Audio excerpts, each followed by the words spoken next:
The Chaser Report is recorded on Gadigal land. Striving for mediocrity in a world of excellence. This is the Chaser Report. Hello and welcome to the Chaser Report with Dom and Charles. The most accurate podcast in Australia. The podcast that can see the future, Charles. We nailed it. Absolutely nailed it. And not only did we nail the future about what Scott Morrison was going to do, we then broadcast that and those predictions after he'd already done it. Yeah, I mean, that's a bit sus, but in all sincerity, we recorded it yesterday morning and we're now recording this. We should probably look at our production schedule so that we can be slightly more topical because it's now 2 days ago and I think the nation's forgotten Scott Morrison already, hasn't it? It was, so we said that he would mention God a lot. Yes. Bing. Check. He did. And Jenny and the Girls. Bing. Bing. He did. I also predicted, Charles, references to Taylor Swift. And I got to say... That prediction was absolutely delivered by Scott Morrison, and full credit to the man, Charles. This is probably the most prepared and organised I've seen him deliver anything in a very long time. I mean, he put a lot of thought into this. He planned it, and it wasn't. He didn't say, at some point in 20 years, I'll deliver a speech that references every Taylor Swift album. No. He said, I'll do it now, and he did. We'll play you that audio after this. We'll also talk about the Bohemian Club that we were going to get to yesterday, which is a fascinating subject, the weird men's club in California. But let's listen to the audio of Scott Morrison referencing the Taylor Swift albums. It is true that my political opponents have often made me see red, often when subjected to the tortured poets who would rise to attack my reputation. In response, I always thought it important to be fearless and speak now, or forever hold my silence and allow those attacks to become folklore. Ever since leaving university in 1989, this has always been my approach. My great consolation has always been my lover, Jen, who has always been there for me whenever I needed her from dawn and beyond the many midnights we have shared together. See, I'm actually a true numismatic, after all, and I can assure you there is no bad blood, as I've always been someone who's been able to shake it off. I mean, look, well done, ScoMo, and the ScoMo friendship band that he had in Parliament as well. Charles, do you think he knows how friendship bands work? No, I don't think he does. Otherwise... He wouldn't have the one that says ScoMo, right? The one that he made that says ScoMo, he should have given to a friend. Does he have no friends? Isn't the point that I don't think you should say this on air, Don. This is really mean. I think the point is he doesn't have anyone to give it to. That's genuine pathos. Really sad. That's really sad. I mean, I know that there were some issues, but needs a friend. I'd feel almost sorry for him if he wasn't such a cunt. I mean, Malcolm Turnbull doesn't like him very much. Peter Dutton, I don't know how much they like each other. I mean, there was the whole thing about the leadership where Peter Dutton couldn't count, and so Scott Morrison became Prime Minister. Probably a bit awkward. Anyway, so we predicted a lot of it, the Daggy Dad stuff, the ScoMo stuff. My favourite thing, I think, Charles, was the humble acknowledgement that he was able to be reflective about his shortcomings, and he was going to do that during the speech.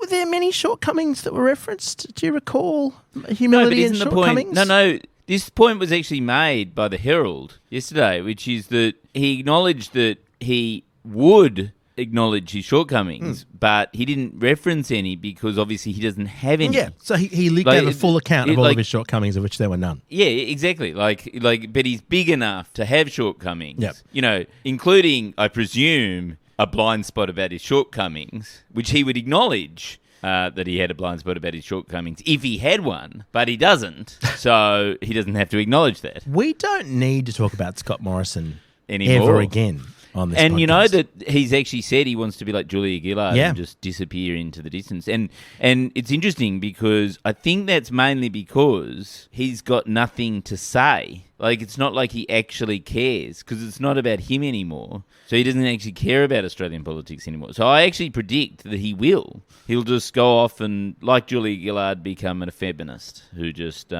increases the public will for disadvantaged women all around the world. That'd be a good thing to do. Or he could go and basically help militarise the Asia Pacific. He could do that instead. But in a feminist way. You know, but in a feminist way. Yeah, thinking always of Jen and the girls. Yeah. The girls were there.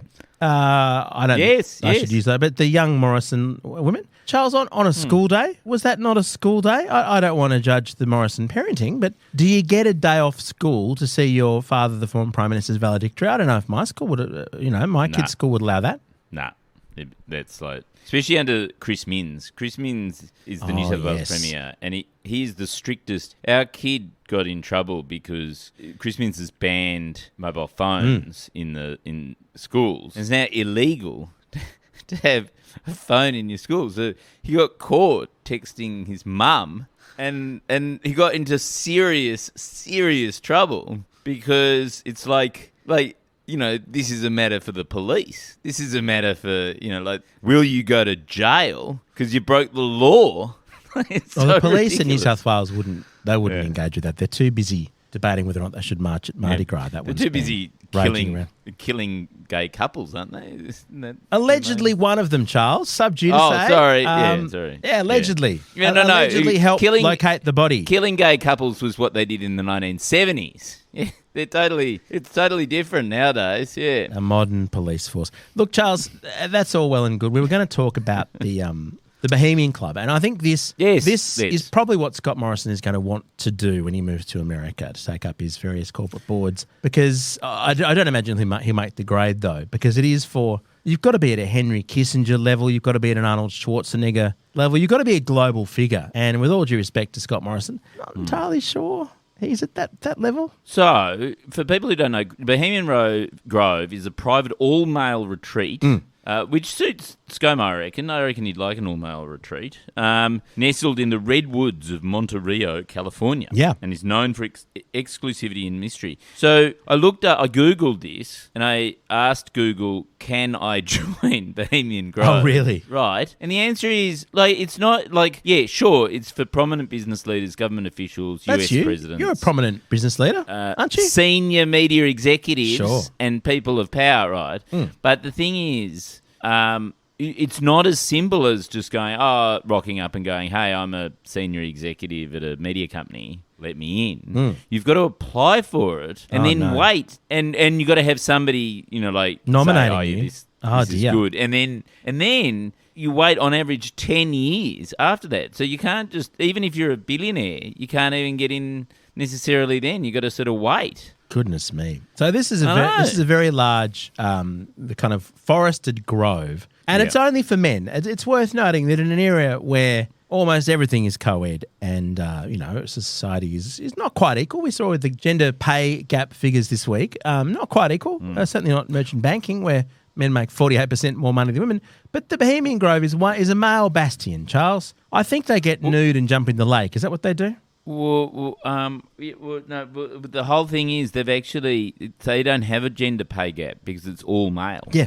So there's no gender pay gap at all. It's like literally it's equal. It's equal. They pay all men are all equal. the women as much as they pay the men. It's a sort of place where this is what I understand, Charles. If you wanted to plan an atomic bomb, for instance, if you wanted to organise to have an atomic bomb be designed and tested, you do it there. That's the level of power we're talking about. Like, apparently in 1942, there was a meeting of the planners of the Manhattan Project that could just happen there because they were all male, right? They had Oppenheimer was there, sort of Secret Service people were there, presidents of various universities, people from General Electric and Standard Oil, like all these heavy hitters, all male. They were just there anyway. So, we're all here around the campfire. Let's plan an atomic bomb. Yeah. Well, actually, apparently, the conspiracy theory is that at the moment, that is the place where you go if you want to float wacky solutions, like sci-fi solutions to climate change. Oh, apparently, really? The new. You must have seen it in the news. There's this new plan to create a sun shield for the Earth. Is there? I haven't seen shit that. you not. Haven't we joked about that in the past, like a giant umbrella? Yeah, no, we have joked about it in the past, but it's actually now being floated for the first time as a genuine possibility, right? Wow. And the whole idea is you put a sun shield out in space, and it basically provides a sort of smattering of shade over the equator and slightly above the northern, into the northern hemisphere. I don't think from the images I've seen, it wouldn't even touch the southern hemisphere. That fucking forget the southern hemisphere. Yeah, no, that's not going to happen. Yeah, but what it would do is it would cut into. I mean, it would probably change global current flows and have all like billions of unintended consequences. But it would cool down the planet. So is the idea that if you wanted a holiday, like a sunny holiday, You couldn't Yeah. do the Northern Hemisphere. It'd just be shade all the time. I mean, it's like England's like that already. It'd be like England. Yeah. It'd be fun. Yeah. That'd be fun. Good. So and you that- could put ads on the sunshine. Oh, of course you'd put ads on the Sun Shield. Imagine a Yes. permanent billboard in the sky. That's how you'd fund it. Yes. I think we're the Bohemian Grove. We're It's the less ones stupid solving all than the Neom, problems, isn't aren't it? we? It's Yeah. more achievable than Neom, the Saudi But is- Arabian line thing. But if you're wanting sort of wacky solutions to problems that should be solved by, say, democratic accountability and not having, the fossil fuel companies run the world, then what you do is you go to Bohemian Grove, you meet with all the fossil fuel executives, Yeah. and they go, yeah, we'll fund your wacky idea. Great. Because that means that we don't have to stop pumping fossil fuels out of the ground. So Absolutely. It works really well. It's a very good idea. Like, Charles, it just makes me think, though, it's a very long way to go to Bohemian Grove, right? It's quite a long flight. And while I'm sure the we should set members up our own. are very happy, Yes. they're very happy to, have the carbon emissions, we should start something closer to home. Let's talk about that after this. The Chaser Report. Less news, more often. Let's hope that was an ad for fossil fuels in some way. That would be fair. Yeah. So, Charles, this is the thing, an all-male establishment. I mean, we have to acknowledge our own past here, having had the Chaser, not known for its female involvement. Yes, but you got to put it into some sort of context, Dom. Sure. Which is that actually there were lots and lots of people who wrote for the Chaser early on. There were it was many, a group many of- women. A group of 20 or 30 people. And then when it became worth something and worth real money, that's when it just became mess. Yes, when it So transitioned into just- being paid employment. Yeah, the genesis of the actual Chaser, is littered with women who worked for free. It was. Is that too close to the bone? Maybe we shouldn't say that. No, there was low pay in the early years. But You're right. I don't think it's the proudest thing. It was the people who No, it was a edited terrible it. mistake. It was a massive mistake, which we should acknowledge. So in the Bohemian Club Down Under, should we? I think we should move on. We should could open it up to women. Definitely open it up That's to a women. great idea. Yes, It's just in as long fact, as they're wealthy and influential. I suspect it might be better as a female-only club, to be honest. Yeah. If you're just looking at the sum total of bad ideas in Yes. the world, they tend to come from men. But but then we wouldn't be able to go. So I reckon equality. Yeah, that's it. We want equality So now. the first thing we need is a huge patch of land. So what they do with the Bohemian, we haven't really covered it in much detail. They get together, they have these weird traditions, like there's a thing called the cremation of care, where there's a statue symbolising care, which they burn. It's a little bit like a small shit version of Burning Man. Yes. Because this thing goes for 2 weeks, and so they go and camp in the woods for 2 weeks, these men. It's a giant owl statue. Yes, Dull symbolising care. knowledge. And, Yeah. of course, the women in their lives just have to mind the children for those 2 weeks while the men play in the wood. Right. In the woods. It's so awful. Yes, it is. So we need land. If you've got land somewhere- to donate, yeah, podcast at in chaser.com.au. a large swath of land. Yep. Near, There's also near a Sydney. clubhouse that they have in That'll San be- Francisco. So That'll be cheap. we need a big city building as well. So we need both of those things. If you can donate that, you can be a life member. Yep, that's Yep. a good idea. Yep. And then basically we need to find influential people and get them to join for, I think it's $60,000 a year or something. No, Oh, is that- $60,000 'cause joining fee. Then I think On it's 12 Google, grand a it said year. it says $25,000 a year, Yeah. $60,000.